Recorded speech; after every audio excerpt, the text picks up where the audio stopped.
Hello, everyone, and welcome. Day 36 or 37, not sure. But tonight we're doing, mentioned we were going to open an older wine, and I decanted it a little earlier today, and I'm just looking at it for the first time. Now, I was surprised at when I opened it, I thought it was going to be, I was worried about opening it. Then when I opened the cork, I thought we were going to be okay. And now, as I decant it, I'm not sure. Now, if you see this cork, that's when you say you smell the cork. You see the crystallization in there? That's the sugar. Now, there's no cracks in this cork. The cork's good, and it came out great. And when you put the cork in the bottle of an older wine, you go in an angle. Go halfway, slight upturn, then go more, then a little more. There's also a double-sided thing where you can go along the bottle. I don't have that at this house, so I didn't have it. So, but the cork smells good. Okay, now we pour it. Let's see what we got here. I brought a backup wine in case this doesn't work. Now this is the bottle right here. Now this bottle, if you see it, there's no year on it because this Chateau de Buff is called. It's like they call it the gnarly looking vine, which is supposed to be done after a vine, a gnarly vine that was hit with majestic winds. And they made this bottle in 1952, and a local ceramic bottle maker won the prize in the Rhone Valley region where this is from. So they adopted this, and they're the only company that's allowed to use this bottle. It's a different bottle. They're the only ones allowed to use it. So, and the wine, now when you decant a wine, you pour it to the edge and you never empty the bottle. You know, well, this is harder to see because of the brown. So we're right to about here. But if there's any sediment, you let it sit. So you go like this, pour it on an angle, let it sit. This isn't my normal decanter. My normal decanter is usually a wider, a little more air gets to it. But this has been about 2 hours. The color's supposed to be ruby red, like a big red on these, but let's see what we got. No, not looking good. See, if you look at that, I don't know if you can see it. It looks red there, but it's browning. Okay. Tell you what, though, the color worries me. When I see brown, warning flag, and that's brown. That's not ruby red. So it's probably going to taste like a tired port. You know, it's going to lose a lot of its. Now, this wine, okay, is about 40% Grenache, and the rest of it is they take 15 to 20 wines in the Chateau de Pau. They take 15 to 20 wines, just this winemaker. He takes them and he blends them for these wines, and they're superior wines in the region, okay, in the Rhone Valley region. He takes 15 to 20 different varieties of wine, blends them in 100-year-old oak barrels, large oak barrels, not a small, but a huge oak 100-year-old barrel. Puts the 15 to 20 wines in there. Then he makes his. Then he blends his wine, and the wine ferments for. His wines will ferment for months in there. So the 5-year-old wine's aging. The wines that he mixes have been in that barrel for 5 years. Then he mixes them with his fresh grape. That's why you don't see a year on this bottle. Now this bottle, they say you can ready to drink now, or it goes 5 to 7. Now I think I had this wine in my cellar. I'm trying to think back to when I got it. I might have got it as a gift, because when I looking at it, it's a bottle I wouldn't have bought if I didn't see it, unless I saw it in the store. I said, that is a one of a kind, but I don't remember buying it, unless I was buying 5 or 6. But I remember seeing it down there, and it looked too old or whatever. But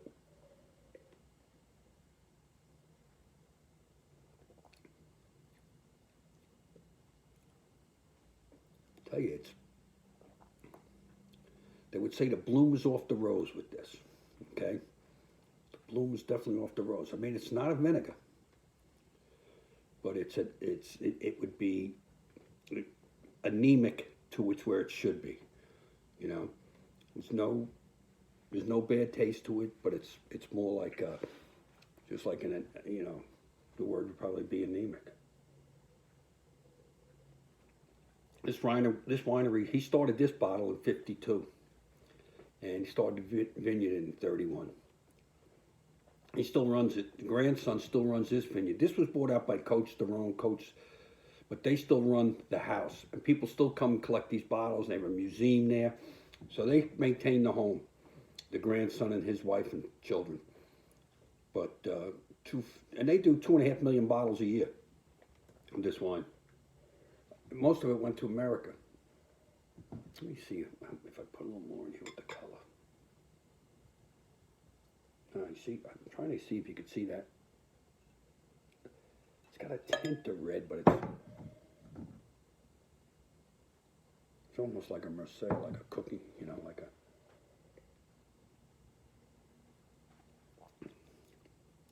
Surprised, because when I was surprised with the cork.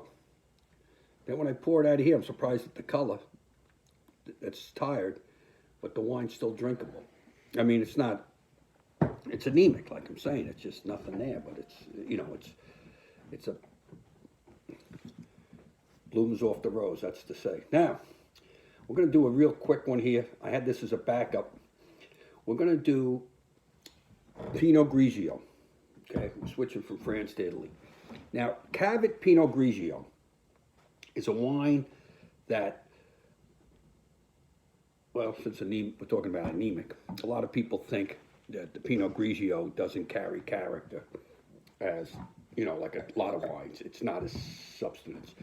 Pinot Grigio in 1970s was a big hit. This is the number one selling wine in America, is the Cavit Pinot Grigio. It's the number one selling Pinot Grigio.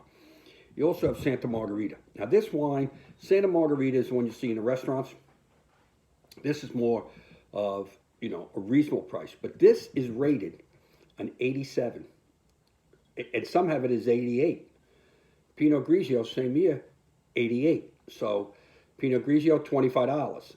This, $10. And a beautiful thing to do, if you're a Pinot Grigio drinker, do a blind tasting. Get this and get the Pinot. Now, there's a lot of wines. This is one wine, and I'm not a big Pinot Grigio drinker, but this is one wine where that I think is as close to the one that's, Santa Margherita, great marketing, extremely good marketing.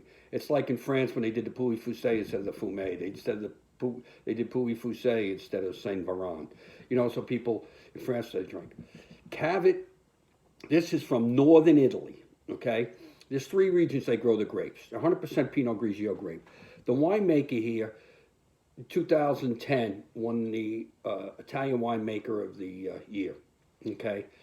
Now, that was from by the Wine Enthusiast magazine of Italy. It wasn't from maybe the number one wine of the world. He didn't get the winemaker of the world. Now, these 3 regions in northern Italy, this is up towards northern Italy, just below the Alps, okay? Right at the border, right up by Verona.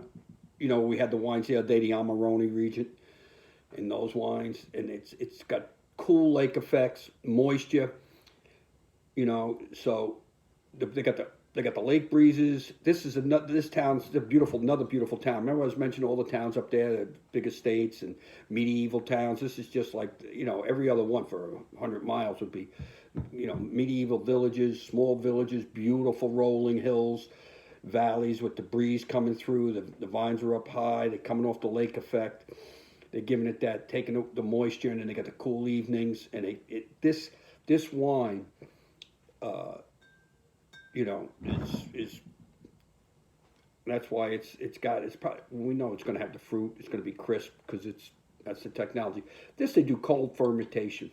Okay, on this they'll do a cold fermentation, and they get the grapes, and they do cold fermentation, and they use the latest technologies, and they use stainless steel vats, and let's see how this works. Okay, but this would be an interesting, if you're a Pinot Grigio drinker, get a bottle of this, get a bottle of Santa Margarita, have 4 people over to drink it. Now this wine, Pinot Grigio, has lost a little in volume in the last 5 or 6 years.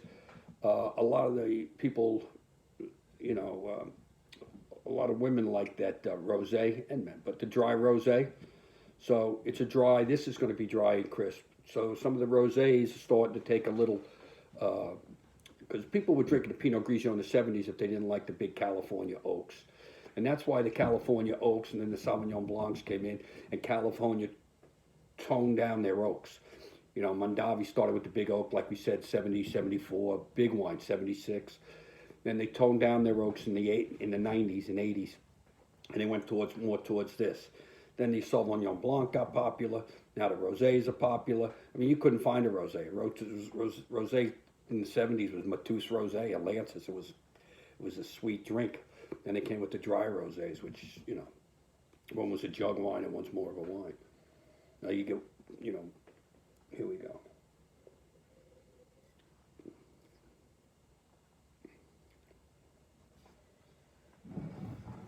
Yeah, this has got a lot of, this has got citrus.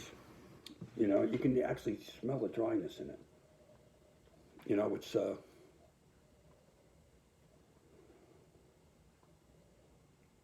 should have smelled the cork on this, not as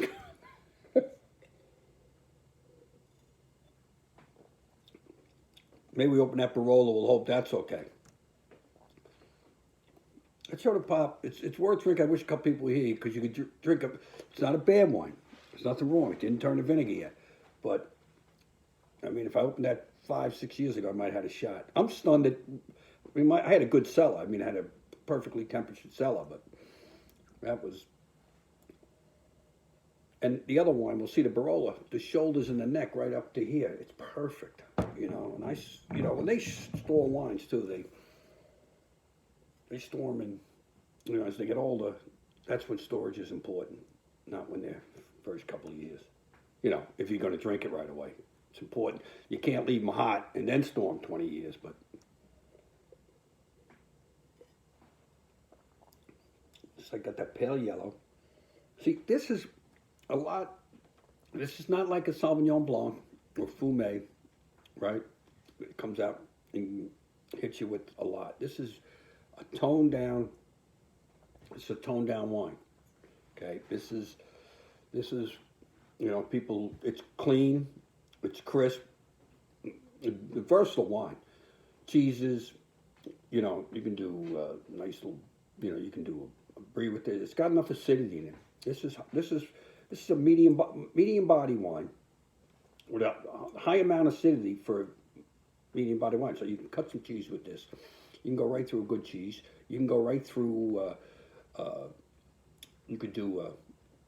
You know, you could do a sole. You could do. This would go good with even a chowder. You have a nice fish, New England. You know, New England bisque.